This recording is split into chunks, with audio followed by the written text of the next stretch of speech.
You're listening to Podketeers. Welcome to episode 329 of Podketeers. This week, Gavin and I fill you in on how our Teamboat Willie fundraiser went for City of Hope.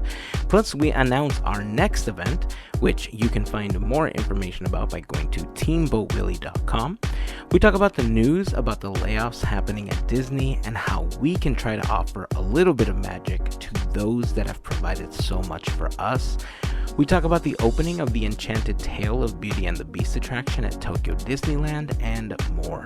Remember that if you want to join the conversation, you can find us on Instagram, Facebook, and Twitter. Just search for Podketeers, but you can also leave a comment in the blog post for this episode at podketeers.com/329. Before we jump into the episode, I just want to take a quick moment to send a very special shout out and thank you to the FGP Squad, aka our podcast Fairy Godparents, because it's their monthly support via Patreon that help make these episodes of Podketeers possible. If you would like more information on how you can become part of the FGP Squad family, you can get more information at podketeers.com/FGP. Once again, a very special shout out and thank you to the FGP Squad for their continued support. That's it. Really short intro today, so let's dive right in, shall we? Here is episode 329 of Podketeers.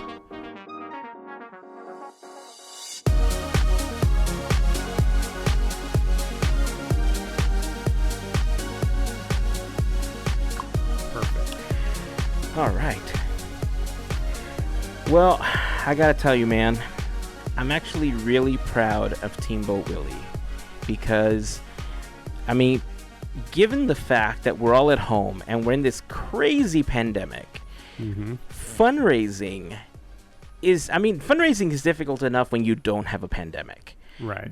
But the fact that we're stranded at home for the most part and we were still able to raise $910 for City of Hope in support of cancer research for women's cancers, I mean, that warms my heart. Yeah, that's fantastic. We had set our initial goal for 500, which is really low. You know, I think it was a completely doable thing for us to try to hit 500.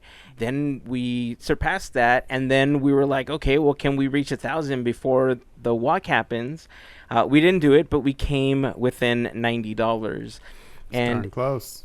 If you want to contribute to our Walk for Hope initiative, you can still go to teamboatwillie.com, and for the next couple of weeks from the release of this episode, you'll still be able to donate toward our team goal. And if you're not able to give at this time, that's okay. You can help us by reposting either the Teamboat Willie post or the Podketeers post to try to help us. But Walk for Hope has officially passed. First time doing it virtually, which was odd, just kind of walking and posting pictures. But it's time to move on. Aside from the fact that this fundraising effort will continue for the next couple of weeks, and if this is a cause that you connect with, then please help us try to reach that $1,000 goal. But the Chalk Walk is next. We're going to be doing Chalk Walk virtually as well. You know, Chalk Walk is one of my favorite days of the year because you get to see things in the park that you don't commonly see, even when the park has been open. You know, when else are you going to see, you know, the three fairies from Sleeping Beauty standing around on top of the castle? Right. You know, that's not something you see every day. So the fact that you're able to get this visual of the park as the sun is coming up and you're with 80,000 people and the energy going towards this goal to help the children of Chalk, man, it's something special. And it's definitely something that I'm going to miss this year. Definitely. We've been doing it, I want to say now it's like going on 15 years. I don't remember the exact time frame. I'm horrible at time frames, but we're going on like 15 years now-ish. Once my wife listens, she'll send me a text message and she'll be like, you know, it's this amount, right? So so it's great because she kind of hilarious. edits me after, and then I can come Nice. back and be like, well, it was actually this much. But yeah, we've been doing it for about 15 years now, and when we finally got Teamboat Willie off the ground, we decided to start doing it as Teamboat Willie, and it's been fun. I mean, I just getting the opportunity to interact with everyone on the team, with the other teams, with everybody that's rooting you on. Again, I'm really gonna miss it this year. Heck yeah. I'm doubly missing it because I had a conflict last year and I wasn't able to walk. So it'll be 2 years since I've been. So I was looking forward to it because I only got to do one right after I moved here. And then last year just wasn't able to make it happen. And man, yeah, I wish I could be joining in that walk. So are they moved it to a different part of the calendar this time around, right? Yeah, it's been strange. I think all of these charity walks that are happening, they're kind of bouncing around because of the fact that you can do them virtually, and the fact that they don't have to schedule a physical event anywhere, means that you can kind of do whenever you want. And I mean, that's cool. It's hard for us, I think, whenever we do stuff like this, because one thing we've always run into is that things like Chalk Walk and Walk for Hope kind of overlap each other at times. And there was one year where they were directly over each other. This time they're kind of spread out a little bit. But we've officially signed up. Teamboat Willie is registered for Chalk Walk. So if you'd like to join our team and help us fundraise, Chalk has some pretty cool things that you can win as far as fundraising. I've always aimed to get like the Chalk medal that you're able to get. It looks like it's just a cool medal for raising, I think, like $200 or something like that. But the information will be up on the website, so you can go to teamboatwillie.com for a link to our Chalk Walk page. I was aiming to do that last week, but it's been crazy, and I just did not get a chance to do it. So I'm hoping to get that done so that it's up for this episode. But yeah, dude, it warms my heart to see that so many people are able to help out, especially knowing how tough times have been this year. Yeah, definitely. I agree. You know what we should do? We should do, so for the next virtual walk, which I guess is going to be Chalk Walk, we should come up with a Podketeers like Spotify playlist for the walk that has like all kinds of in-park music and, just cool like vintage Disney stuff that can at least make people feel like they're still walking through the park. You know what I mean? I love that idea. I'm going to make a note. Spotify playlist. I'm typing that into my notes. Dude, I love that idea. That's what I used to do before I moved here and could be at the park all the time. I will probably get back to it soon since I'm having major withdrawals at this point. But I used to just listen to like park soundtracks and like Disney music while I walked like at work or whatever, and just daydream myself to the park because, I was in Oklahoma, which was not very magical. Nice. Yeah. I mean, you have to fill that need somehow, right? Sure. Regardless of where you are, if you're a Disney fan, you have to feed that beast one way or another. And playlists are great because you can listen to them wherever you are with whatever you're doing. You could be watching TV and ignoring what they're saying and just listening to music. You could be walking, you could be cleaning, you could be trying to ignore family members that you don't want to talk to. I don't know your life, but you do what you want to do, right? And those playlists are fantastic. So yeah, that's a great idea. I think we're going to put one together and we'll post it whenever it's available. I don't know. We'll talk about it. We'll figure out what we want to put on there. Sweet. But there's so much to choose from. Like, how do you curate that? How do you it could be a 10-hour list and you can listen to whatever part of it you want. True. Very true. I guess you can. Just put it on random and surprise yourself. Yeah. I mean, that'll work. I mean, there's very few songs that are in the Disney catalog that when I listen to them, I'm like, nope, next. Right. I mean, the Siamese Cat song is definitely one of those songs, there aren't many. Trash in the Camp. Yes. Yes. Okay, well, there's at least 2. Yeah. Other than that, pretty much fair game. Yeah, very true. Awesome. All right, so we're going to do that, and then we'll post it as soon as it's available. I'm kind of bummed out because in the past we've had the opportunity to do some auctions where we've been able to purchase limited edition items in the parks, downtown Disney, and then auction them off. I've been criticized in the past because I always talk about how the hype beast goes and buys 50 of those, and then they sell them for $200 or $300 on eBay, and this is different. I understand how there's a similarity to it, but this is a charitable auction. It's not you trying to buy everything out just to try to hound people for money. Podketeers isn't making any money on it. In fact, they're spending money to make it happen. Right. So this is completely different. Yeah. But I'm kind of bummed out because all the stuff that I've attempted to purchase this year, I've just had no luck doing it. When I tried to get the pins and everything, when the 65th anniversary merch was available, I told you the story of how that went down. So that was not fruitful. I haven't been able to find anything in my local Targets for the lunchbox and the backpack and all that stuff that became available. The Funkos that I ordered, I mentioned this Funko to you, the Haunted Mansion one with the butler. What I didn't tell you was that I ordered 2 of them because I wanted to auction one off. And I was kind of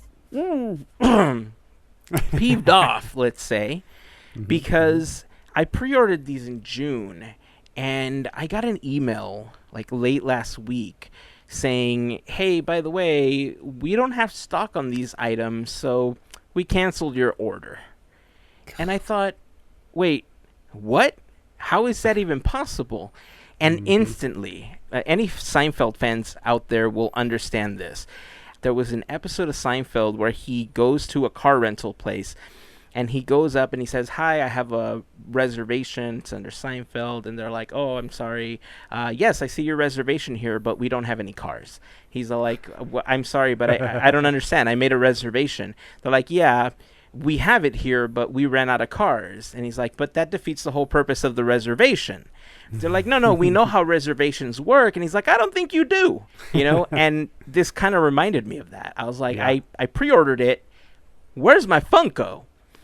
And so I started researching and figuring out, like, well, how did they run out of stock on this? This is ridiculous. And what kind of bothered me was the fact that pretty much the day after I got my email, these Funkos went back on sale on Amazon, Target, Shop Disney, but they were $20 more than what I pre-ordered mine for. And so what I'm thinking happened was that they got a bunch of pre-orders, and then they realized, oh, wow, we could have made way more money on this than what we originally priced it for. Just cancel all the pre-orders, say that we're out of stock, and then we'll just charge more for it. Wow. Doesn't it kind of seem like that happened? Yeah, based on the timing.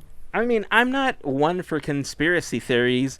I mean, no, that's not true. I love conspiracy theories. But in this case, it just kind of feels like that's how things went down. And I mean, if that was the case, I don't know. I feel like the last couple of pre-orders that I've done, something weird has happened and I haven't ended up with the item that I wanted. But this one particularly hurt because, like I said, it was going to be one of the items that we were going to auction off. And I was like, man, it kind of cheated me out of this auction thing. So now the next thing that I want to try to get is the castle with the Walt Funko. And that one I already know is going to be in super, super high demand because it's Walt. Like, there are no other Walt Funkos that I'm aware of.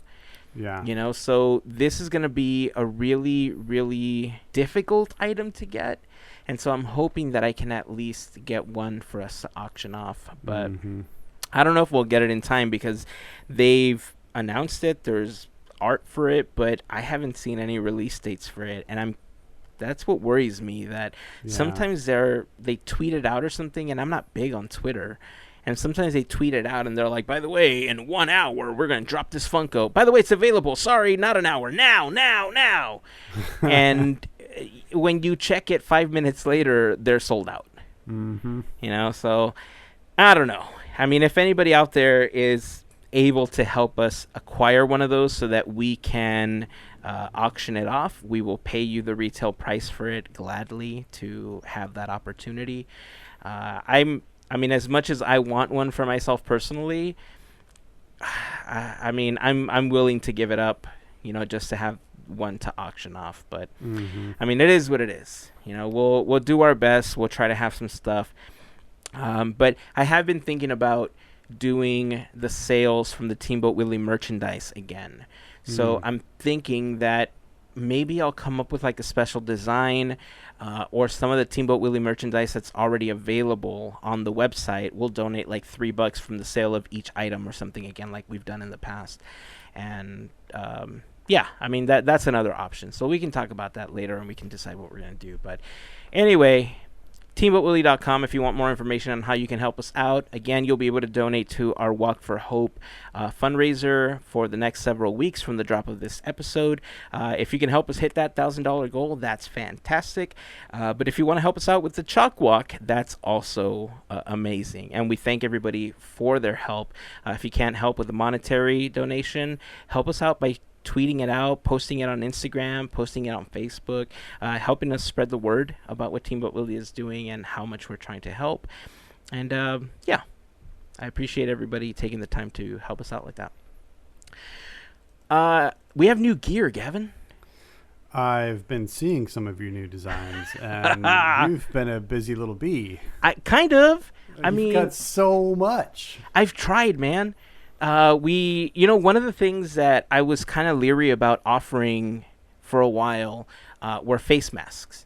And I didn't like the standard like face mask that was just basically a square that you strap to your ears because it looked like you had a better opportunity of covering whatever was coming out of your mouth with a couple of Kleenex.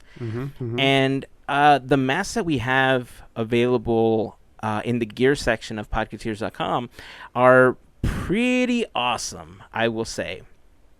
They cover a larger portion of your face.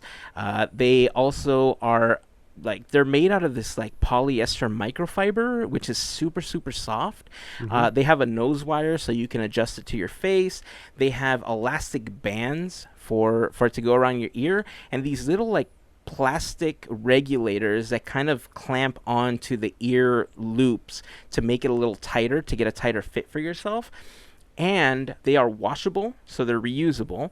But one of the things I really like about them is that they have a little pocket so you can insert your own filter. So if you want to add another layer of protection, these are already double layered, but if you want to add an extra layer of protection, you're able to do that.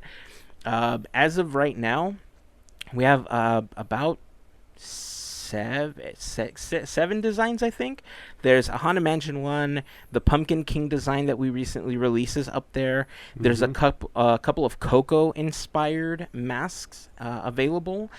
I took the design that was on the tote bag that I made for myself not too long ago that says "Wear a mask, save a life" on it. And there's a Teamboat Willie mask. Obviously, I'm going to be trying to add more designs soon. I know that one design I received a message about was whether or not we were going to make the Stranger Things version of our logo available again. The answer is maybe. I don't know. I took it down because I'm kind of a stickler for if I'm trying to emulate and parody a logo for it to look as close to that thing as possible. And like we couldn't nail the gradient. Like there's a glow that happens in that logo that's really difficult to hit. And like it was able to print everything else, and I don't know, I got myself one last year and it just looked cruddy. And I didn't like the way that it looked, so I just said, you know what, I'm just pulling the design. We're not going to do it anymore. And I was told myself, I'm going to go back, I'm going to redesign this. Hopefully I can get this to work. And I've had a couple people in my family that have seen the shirt tell me, well, why don't you just remove the glow? Just make it the outline, which is totally a possibility.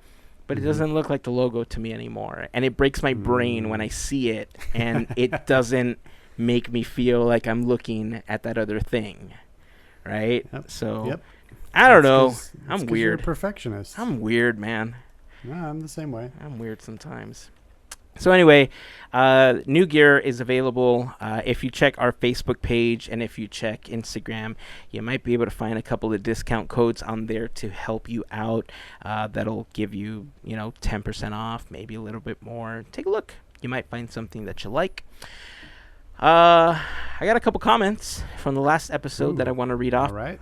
One is from Mel. Cool. We've been texting back and forth. She's gearing up to finally be able to come back to the podcast, but she left us a comment about last week's episode, and she says, while thinking about this, I remember having to watch the opening night of World of Color back in 2010.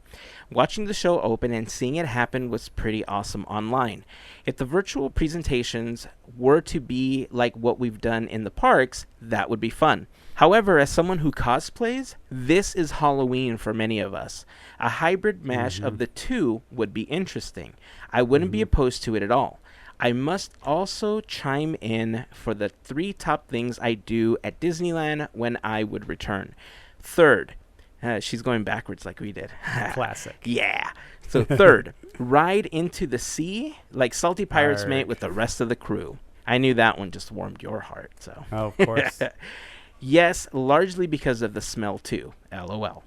Second, an indie ride filled with my ohana because there's plenty of us to do it, as well as pirates. And top of the list is going to be a grand circle tour of Disneyland with all of my loved ones. I got to see and hear it all when I get back. Yep. I'm kind of surprised there's no mention of the mansion in there. It was probably number 4. Look, I'm just saying. I read that, and I'm not gonna lie, I kind of judge you, Melissa. But those are all fantastic options. The Grand Circle Tour of Disneyland. We talked about this. It's a very special thing, and I mean, how much more special would it be if we all got to ride it in the Lily Bell? Huh? Oh, heck yeah. Huh? I'm just saying. The cool thing though is that, honestly, I would trade top 3s with either of you and be just fine. It almost doesn't matter what 3 things you do. It's just the return and the reveling in it and just soaking it all in, So I love all those answers. That's true. I will agree with you on that one. I think we all had really, really solid answers for that. Regarding the same episode, I just want to send a quick shout out to Jeff. He's at Jefferson Voices on Instagram. He left a comment. He really enjoyed the episode, so I just want to send a quick shout out. That's my best buddy. He's in Texas. We've been friends for well over a decade. Oh, right on, man. Well, then it's an extra special shout out for him. Heck yeah. Do you remember the original intro voiceover on Animation Station podcast? I do. The hi. Yeah, hi. This is That's his voice. No way. Yeah. Dude, that's dope. That's awesome. He's totally awesome. Yeah. Oh, super cool. Oh, man. Thanks, Jeff. See, I kind of like how when the world kind of reconnects itself to me because especially being at home, I feel like there's so many things that have been discombobulated and wrecked that whenever I can find happy connections like this, it just, I don't know, it warms my heart, dude. I can't even begin to say anything else other than that. Yeah. It just makes me so damn happy. You and him would have epically long discussions. He is a long time Disney fan.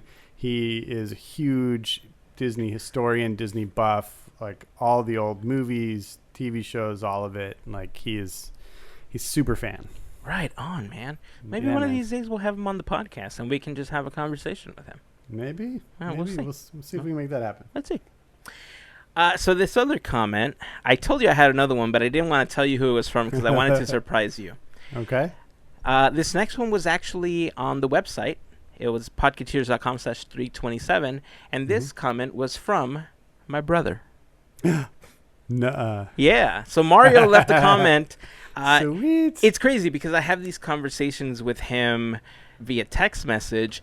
And this time he kind of surprised me because a lot of the things he said in the comment are things that we talk about after he listens, because he still listens to the podcast.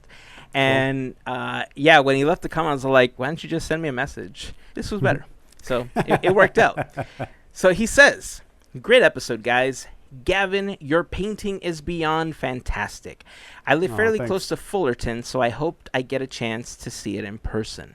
Sweet. I like the idea of a virtual add-on to D23, even for the tickets of people who would physically attend, allowing them a 48-hour access to stream things they missed on their own time. But giving the world virtual access would be great for business too. I only know of one other person who has expressed this, but one of the things I miss most about the resort is lounging at the Great Hall lobby in the Grand Californian. It's hard to explain why. I like people watching there, but I also get lost in thought or the visuals of the rustic architecture.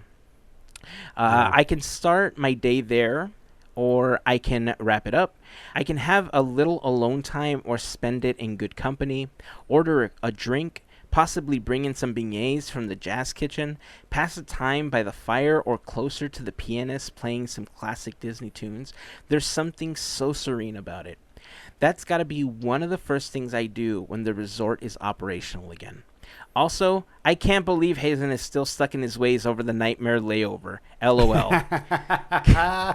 So gives many you epic discussions about that. This gives you an idea. So my brother, how long has it been? Maybe about 3 years now? Close to 4 since my brother went off to finish school and take care of other life things. So it's been a while since he's been on the podcast. But this gives you an idea how long I've been stuck on this whole, leave it spooky until Halloween and then change it. Okay, I've been very passionate about this. Anyhow, he continues. Consider this premise. We spectators step into Halloween Town, the Haunted Mansion.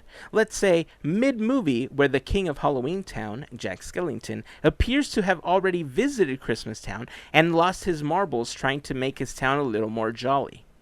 Anywho, great episode, guys. Happy International Podcast Day. Keep them coming. Oh, yeah, it was International Podcast Day that day, too. So yeah. Happy International Podcast Day, Gavin. Thanks. You too, buddy. Thanks, man. That's good to hear from Mario. So, yeah, it was fantastic reading those comments. Like I said, I normally have the benefit of interchanging texts with him, with thoughts like that. But it was nice that he left it and that we were able to read them. I guess technically, if he was cool with it, I guess technically I could just read his texts about it. Right. I guess, I don't know. It's different. It's more private because it's like a text conversation, right? Right. But this, I don't know. It is what it is. But anyway, if you have any comments on anything that we talk about in this episode, feel free to connect with us. Join the conversation over on Facebook, Instagram, or Twitter.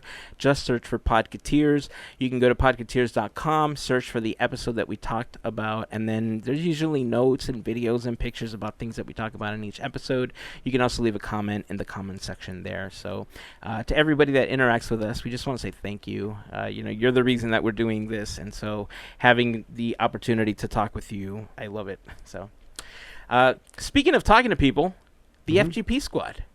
Ooh. I just want to take a quick moment to thank the FGP Squad. If you're new to the podcast, the FGP Squad is a fantastic group of listeners, just like all of you, that help us out with a monthly contribution via Patreon.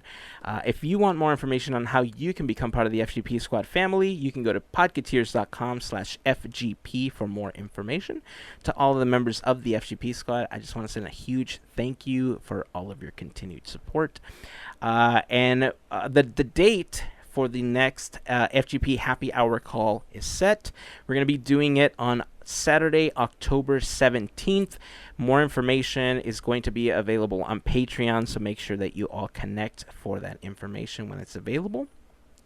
I know I gave a couple of options that we could do. We talked about Disney Geek Up, Disney Geek Out, sorry.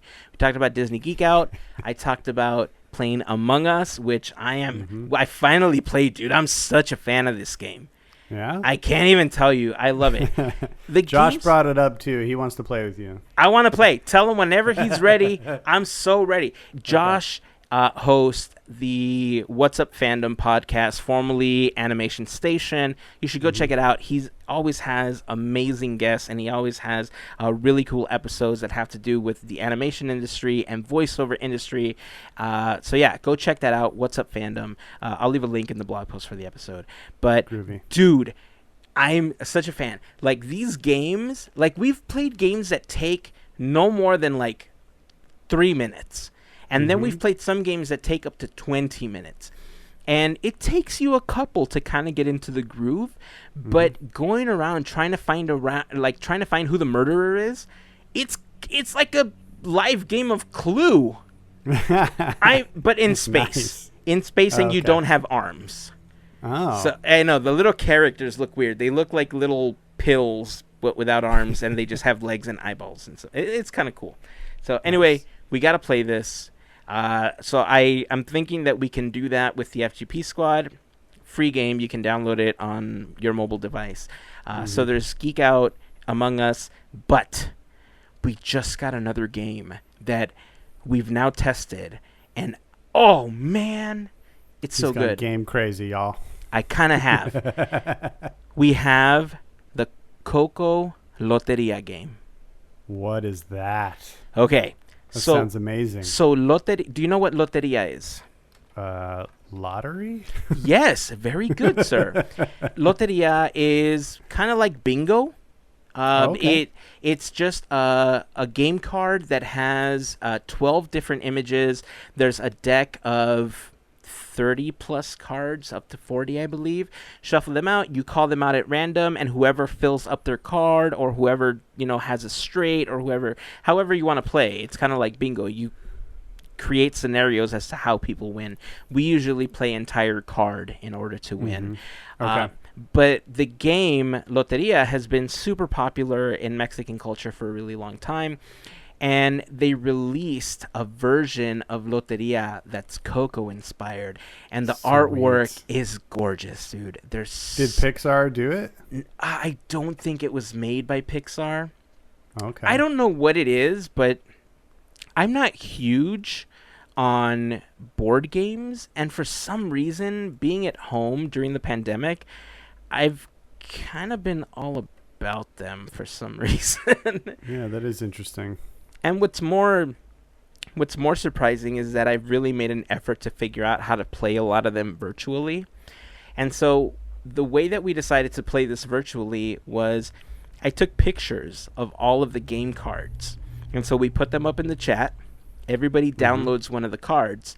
And I have a split screen where we're sharing the screen through the Zoom call. And the other half of the screen is just the cards that I'm throwing down so that people can see the card that they're supposed to fill out on their card. Okay. So when you save it on your phone, like I believe it works the same way on iPhone, but you save the card on your phone, and then you edit the card, and then you just kind of cross out the squares that are being called. So you could just make like a little dot. You can X it out, black it out, whatever you want, so you know what you've done. And then whoever calls out Loteria first is the winner of the game. Nice. And so I've been all about trying to find ways to play these games virtually. And this I was so excited, man. Here, I'm going to quickly... I say since it's October, we do that one. That sounds perfect. Dude, it's so fun. I'm totally up for it. If everyone else on the FGP Squad is up for playing that one as well, it's super fun, especially if you're familiar with Loteria. Here, I'm going to quickly show you what it looks like. I'm going to put images of this in the blog post for the episode, so you can go to podketeers.com/329 to check it out. But yeah, the artwork is just gorgeous. So cool. So this is now a possibility for this. I dig it. I'm kind of with you on it being the number one contender since it is October, and we are coming up on Halloween, and we're coming up on Dia de los Muertos. So yeah, maybe we'll do that one. And then play Among Us. I don't know. I'm down. And then play Among Us. I don't know. We'll see. We'll see how it goes. Okay. So before we jump into the main topic of this episode, which is the opening of the Enchanted Tale of Beauty and the Beast over in Tokyo. I do want to talk a little bit about what's happening in California and the ramifications, I think, of having to stay home, you know.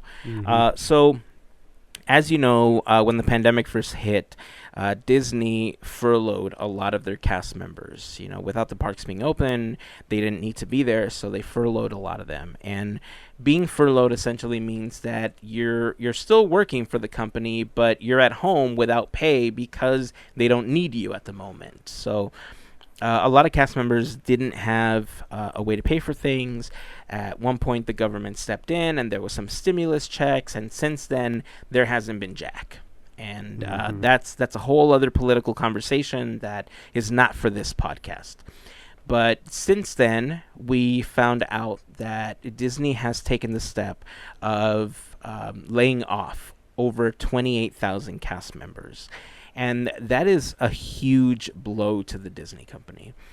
There's a lot of argument out there about how Disney makes a lot of money. They made so much money from all these other films in the past whatever amount of years, and they should be able to pay for all these cast members, that if executives gave up their pay for a year, that they could pay for 100 cast members. I'm like, it's not that easy.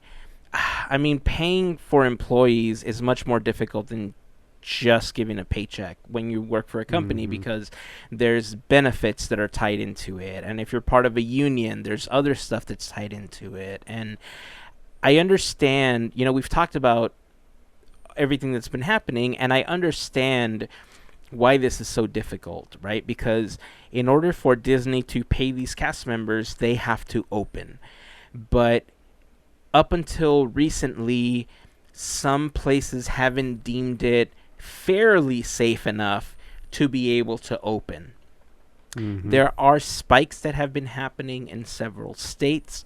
California was one where we were seeing a rise in cases, and Bob Iger, who was a part of Gavin Newsom's business and recovery task force, recently stepped down.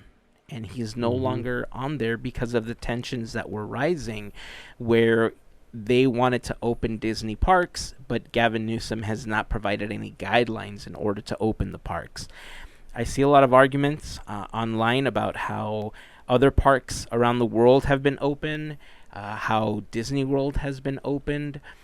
And the parks around the world, I feel are in a different scenario than we are, because when you think about how those countries handled the pandemic from the very beginning and how our country handled it, and it makes it difficult when not everyone is on board with the regulations that have been put forward, because, you know, they feel one way or another politically. And so the biggest fear that I think a lot of lawmakers have is how do we balance reopening things and not cause a huge spike that's going to cost even more lives than we've already lost. And that's where I think Gavin Newsom has had the biggest challenge, because Disney parks are huge, right? And Disney World is slightly different because a lot of Disney World's crowds come from vacationers coming from different countries. And there's a lot of travel restrictions right now, which means that there's a lot of locals traveling to Disney World right now. Disneyland and California Adventure, and for the most part, a lot of the theme parks in Southern California are primarily driven by annual pass holders that live in the area. The governor's office has been keeping an eye on how people have handled just some of the suggested restrictions, like wearing a mask in public, keeping it to 10 to 20 people, stuff like that. But when and this just happened recently, there was a group of YouTube influencers or YouTube vloggers that were having these massive parties with hundreds of people. And to the point where I think the governor's office stepped in and said, like, we're going to cut off your electricity. We're going to cut off your water. We warned you not to do this. And I'm not sure exactly what the entire story is. That's just kind of what I heard about it. But I wasn't at the party, so I don't really care. But if it's gotten that far, I think the visual is, if people can't keep to themselves for a little bit so that we can all get out, what's it going to be if I let everybody out? You know? Mm-hmm. And so that's where the tensions have been really rising from. The fact that Disney has laid off 28,000 employees, I mean, I don't know how I feel about it, because I feel it's being politicized to try to push the state of California into submission and saying, just let us open already. Mm-hmm. And the state has been working at providing guidelines in order for the theme parks to do this as safe as possible. But they've been delayed again. I think this week we were supposed to get those guidelines, and they're just not available. But I think part of it is because of the fact that industry officials from SeaWorld, Universal, Disney, like all these parks in the Southern California area have gotten together and basically said, look, let us work with you to try to provide the best guidelines that we can in order to reopen these parks. And I get it. You know, we've talked about this, that we're glad that we're not the ones in this position, right? Sure. Because it's a lose-lose situation in most cases. If you don't open, then the company suffers and cast members suffer because they don't have a source of income. If you open things incorrectly without proper guidelines in place, then we have a spike and hundreds, if not thousands, of more people die.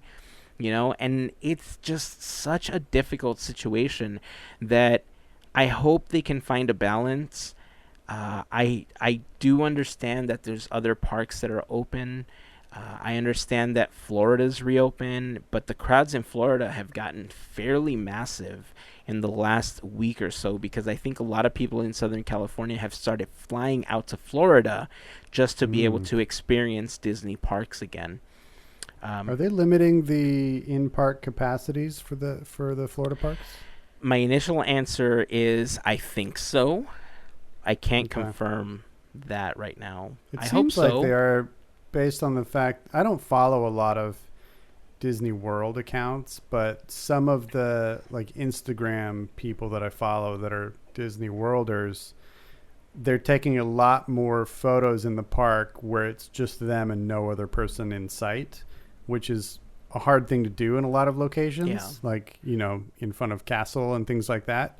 So it makes me just feel like there's less people there, but I don't know if that's true or if they're just being very clever about their shooting. Could be both.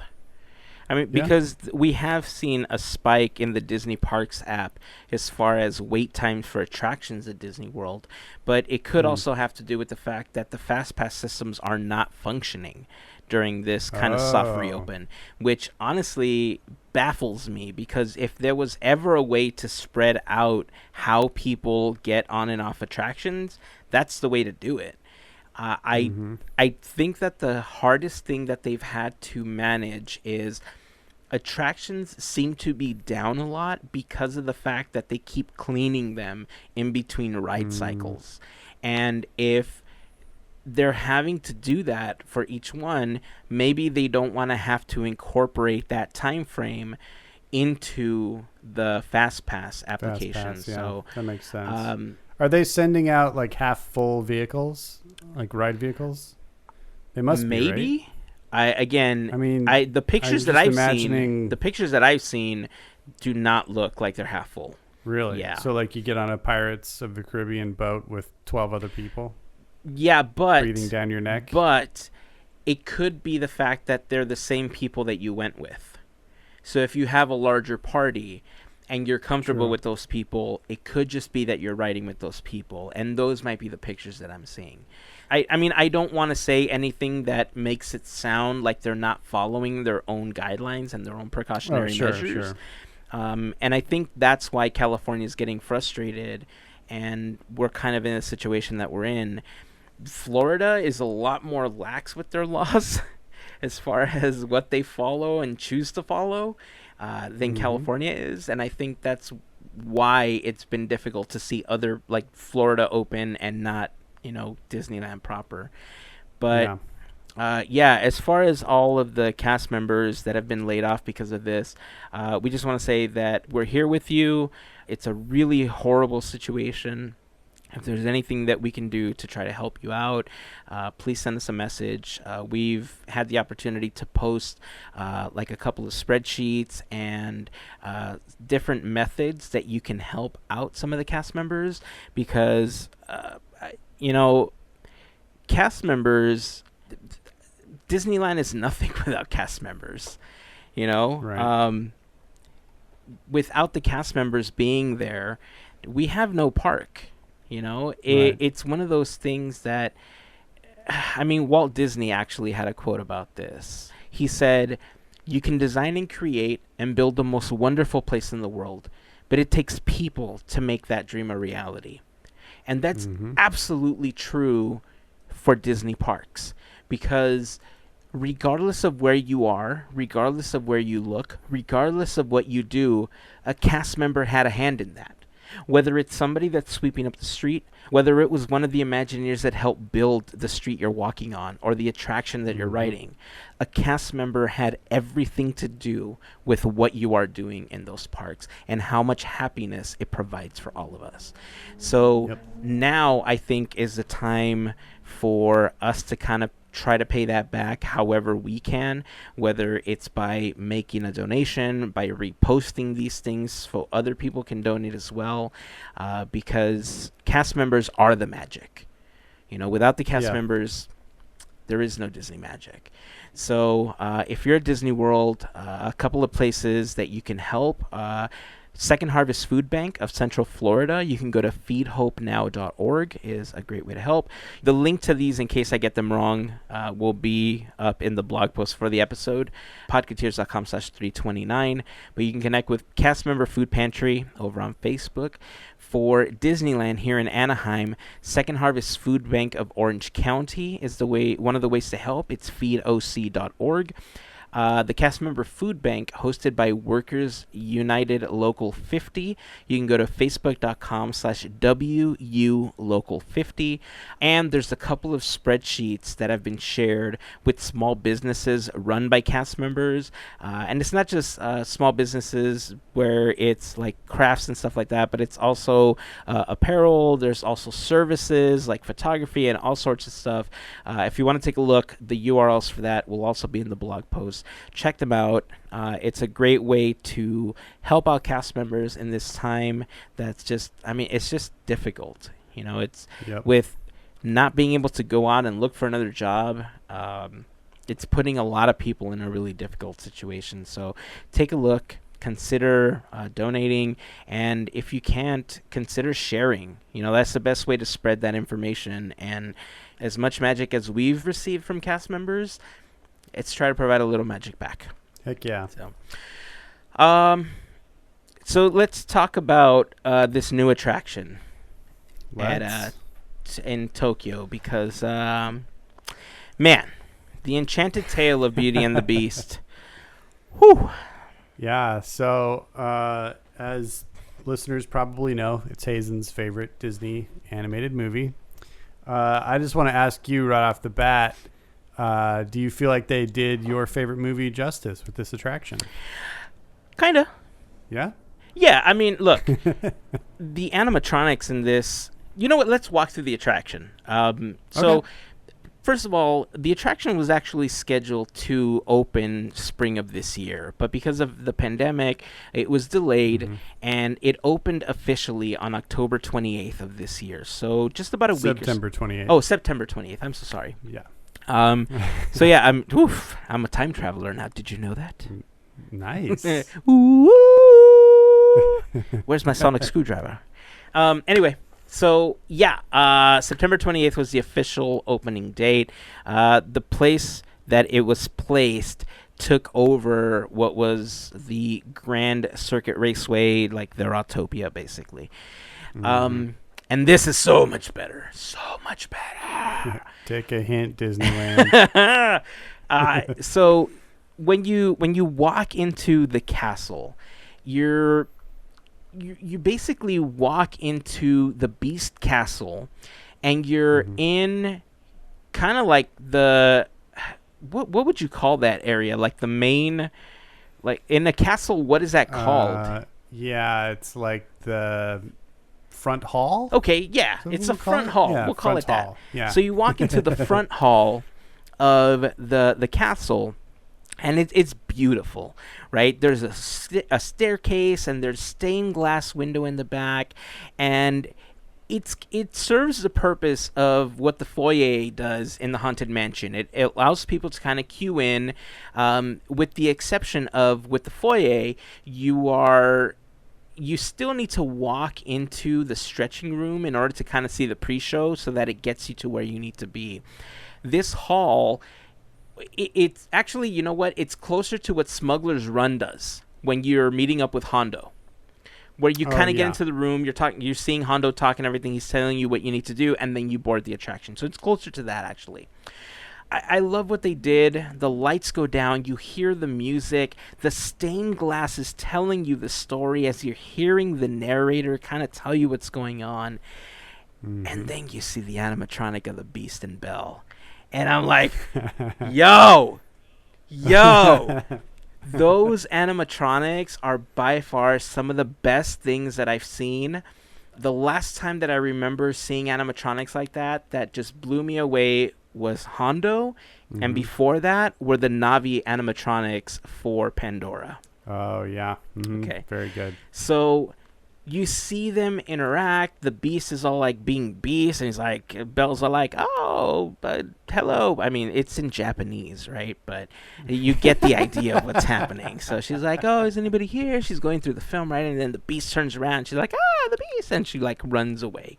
So the doors open, and you go and you board an enchanted dish. Okay? Mm-hmm. And the dish is using the same technology that they've used for other attractions, where it's a trackless system and it's using magnets to kind of guide you around. And the very first scene that you get to is the Be Our Guest scene. Yeah. Interesting choice to start off with such an iconic scene. I've seen the video a couple of times now, and I wondered, like, what else would you start with? Well, they've got a limited amount of scenes that they can take you through, because these are big rooms with big effects, and so they had to pick 3 main spots, right? And that's the first main spot of the staff getting Belle to like kind of come around to like being okay, and like, we're gonna help you through this. Like to me, that's an appropriate place to start when you've only got 3 main highlights to work with. So I like that. I think it's the third scene that surprises me the most. Oh yeah, we'll get to that too. Yeah. Yeah. So, you know, I kind of rethought what I was thinking, because my argument was going to be, if there was anywhere else that you would want to start, is the scene where Belle is going around the town and singing, and she goes to the library and all that stuff. But we're in the castle already, and hearing you verbalize the fact that the story's already going remade that connection, which for some reason broke in my brain before. And then I thought, right now, well, there's no way you can do the town scene. They're already in the castle. That's dumb. Right. I feel like if you look at the design of their new Fantasyland, and like the little bonjour shop and like all of that, like walking through that is almost you walking through that first 20 minutes of the movie. Great point. So if we ever get there, I have to walk around singing the songs before I walk into the castle. Gotcha. You got gotcha. it. Okay. Yeah. Okay. So Be Our Guest. You know, the very first thing that I realized watching these videos is that, yes, like you mentioned, the rooms are very big, because these attraction vehicles, they're massive. I think they hold about 8 to 12 people, if I remember correctly. I don't remember the exact number, but they are massive. And at first, I didn't understand why the rooms felt so empty, and that's kind of because they are. There's something right in the middle, and then you're kind of going around it, and then you go on to the next scene. And I realized after watching this video again that the reason for that is because they're dancing around with the music. they're not just designed to get you from point A to point Z. They're actually dancing along with the music, very similar to what they do with Rollickin' Roadsters here at California Adventure, except on a bigger scale. Yeah. So I don't know if I like that necessarily. I feel like if they had put us on a track system that was closer to what Pirates of the Caribbean does, where it kind of like moves the vehicle in different directions so that you can kind of be oriented into what they want you to see, they may have been able to fit a little bit more, because in general, it does kind of seem like big empty space with a couple of really cool animatronics right in the center. And I hate to say it like that because it feels like I'm degrading the work somehow, but I'm not. I think in my brain, I've connected dark ride attractions in such a way that you don't feel like there's a lot of empty space. Like if you think of how Phantom Manor functions, it's a tighter squeeze, and even though the vehicle is bigger and it's still on a trackless system, it doesn't feel like it's this huge empty space that they kind of filled in with a couple of things. You know what I mean? I mean, I really kind of only felt that way during the Be Our Guest scene. And if you think back to the actual scene in the movie, it's really just darkness and then spotlit on the table and the action in the center of the room. That's all you see in that scene. You know, there's some indications of like some big curtains and some of the big pan out shots, but there's really not much else you see in that scene. Yeah. You know? And I agree with you, and that's why I think that scene, the showroom for that scene, I think could have been a lot smaller. And if they put it more on a guided system where they weren't dancing around with the dishes and they just kind of swayed back and forth as it was moving in the direction that they were moving you into the next scene, I feel it would have been a little bit better because it may have allowed for an additional scene or to expand the other stuff that was happening. You know what I mean? I got you. So I kind of feel the other way about it. I really like the dynamic nature of how you move about the room, how the vehicle not only spins you around, but you get to weave in and out and around the room while that scene's happening.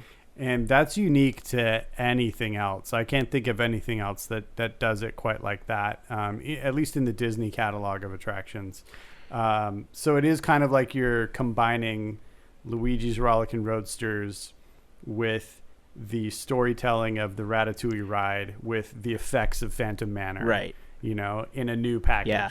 I was going to say that I think the Ratatouille attraction might be the only one that functions in that way, because even Phantom Manor, I believe, is structured in such a way where whatever vehicle number you're on, it seems like it's random, but it's kind of not random, right? You're still following a specific track, but you're not dancing around each other.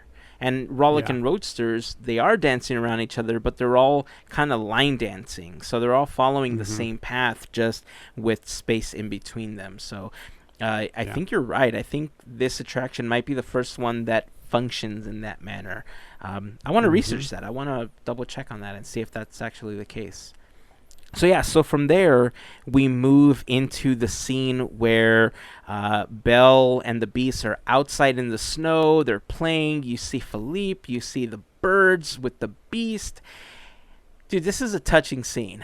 I like this. It's a really pivotal scene in the film because it shows that moment where Belle falls for the Beast. Like it was kind of starting to build up, but like now she's like, that's why the song is something there. Okay, there's a reason for why that song is in that spot. And I love what they did, you know, especially a year ago we had the sneak peek that the Disney Parks blog had posted with the Belle and the Philippe animatronics, and dude, like seeing them completed and seeing them in that scene, oh, man, they're just so intricate. They're so beautifully crafted that, I mean, the future of animatronics is here, and the eyeballs look way squishier than they've ever looked before, okay? I was waiting for a squishy comment. I mean, tell me I'm wrong. No, you're right. They look great. I do like this scene. I like how they played the duet.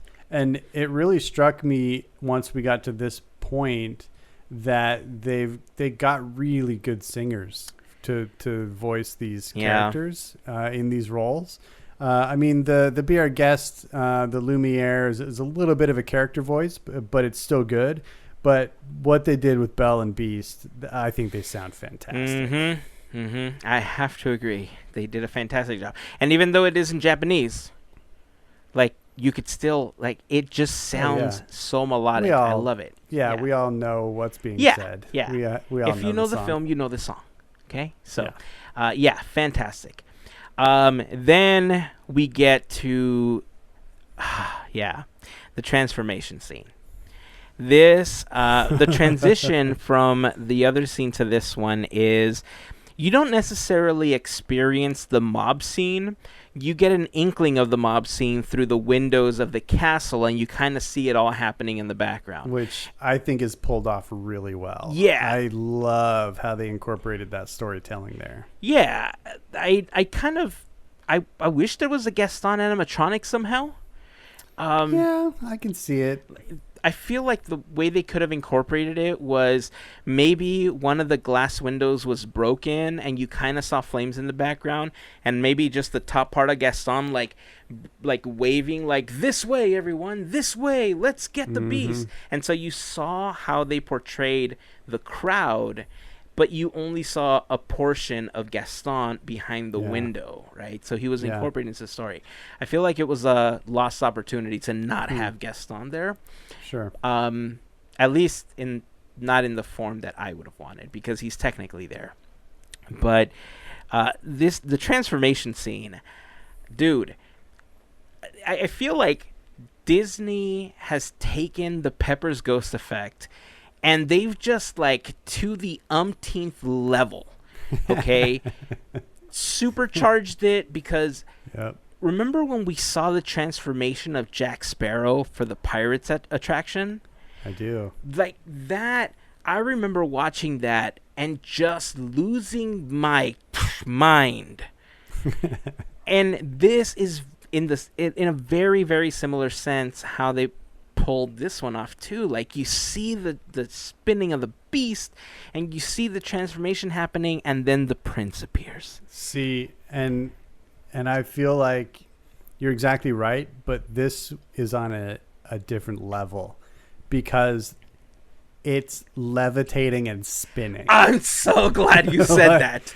Like, I'm so the glad Jack you said that. one, it's just standing in one place. It is moving, but it's like now we've got something that is lifting off the ground, spinning around, and you're watching this transformation happen, and it's stupid magical. Yes, and I'm so glad you brought that up, because it brings us perfectly into the final scene of this attraction, the ballroom scene.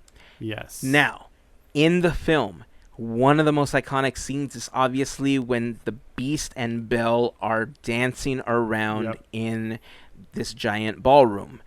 They made a creative choice to give us the ballroom scene, but with Belle and the prince, not the Beast. Which you do see in the end of the film. You do. But yeah, that's an interesting choice, and that's what I was referring to earlier. I think that I don't know as a creative that I would have been able to not do the center of the movie ballroom scene. So I was thinking about why they tried to go this, or why they went in this direction. And I think a lot of it has to do with, how do you end it if you don't have a scene like this? Like, do you end it with all the characters standing there waving at you as they're now humans, and they're like, thanks for riding, just like Little Mermaid. Yeah. And I thought, that's kind of boring.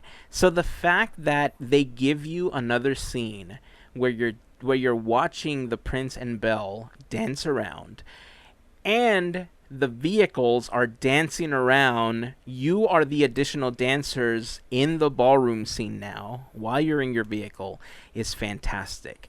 But the level of animatronic goodness in this room, whoo, dude, his feet are lifting from the ground as he's dancing.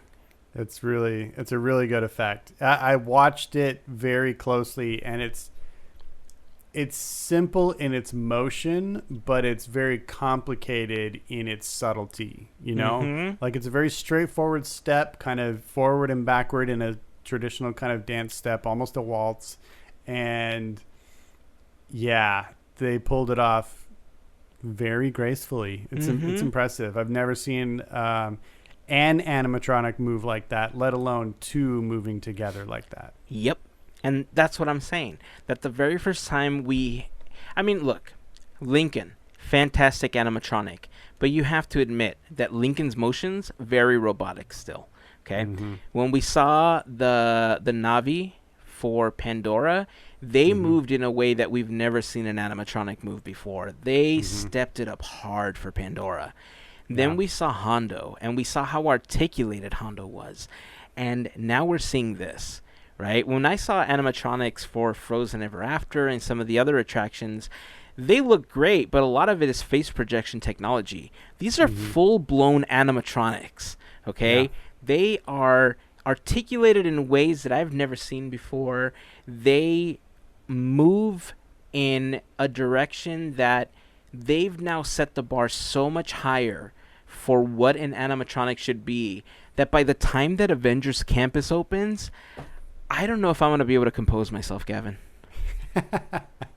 I'm here to tell you, you won't. You will be all tears and snot for the first several hours. Yeah, I mean, I could use a lot of other words that are not appropriate for this podcast, but yeah.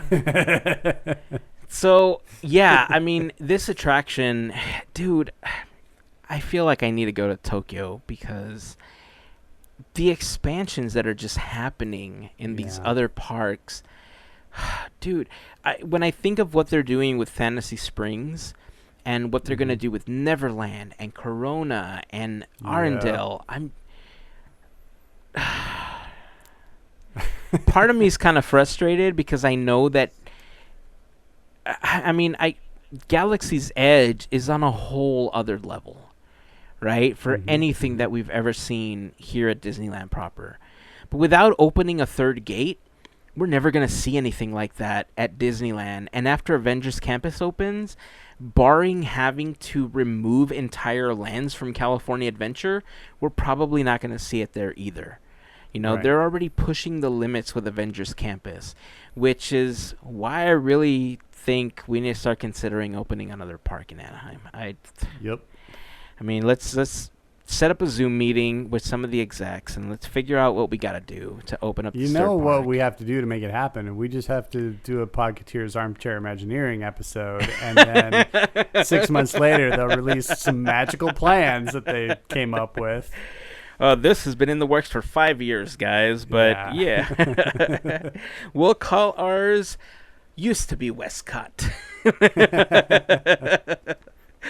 Well, if you have not had the opportunity to watch the video for this attraction, head over to podketeers.com/329 to take a look, because it is one of the most gorgeously built attractions that I've seen to date.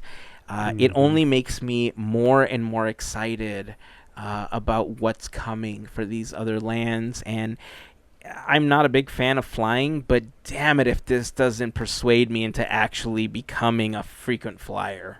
Yeah. Because, Well, you can take a boat. You can just boat it over there. I mean, I've been really trying to master the art of teleportation. That's the best option. Yeah, it hasn't functioned very well for me yet, but I'm hopeful. Yeah, just keep practicing. I close my eyes and nothing happens. Well, that's going to wrap it up for this episode. If you've had an opportunity to watch the video, join the conversation and share your thoughts on what you think of the attraction. We can share them in an upcoming episode. But this has seriously raised what I hope and expect to see going forward from Disney attractions. I agree. When they finally get around to making a new Pinocchio attraction, I want it to be on this level. Oh, dude. I feel like everything can be. Remember when we armchair Imagineered Fantasyland And y'all made fun of me for tearing down everything in Fantasyland and extending the castle and building the attraction in the castle walls. Yep. Mm-hmm. That's totally where we can do this. Okay? Like, all this new technology could be used for that idea. And then we go through every single princess story, all in one attraction. All in one 30-minute attraction. Okay? That will allow you to relax in the air conditioning. Just like Pirates or It's a Small World. All right. Well, again, if you have any thoughts on anything that we talked about in this episode or this attraction, feel free to join the conversation. Podketeers.com/329 is the blog post, or find us on social media. Just search for Podketeers. Until next time, keep dreaming, keep moving forward, and always remember to pass on the magic. Have a fantastic week, everyone. Made you look.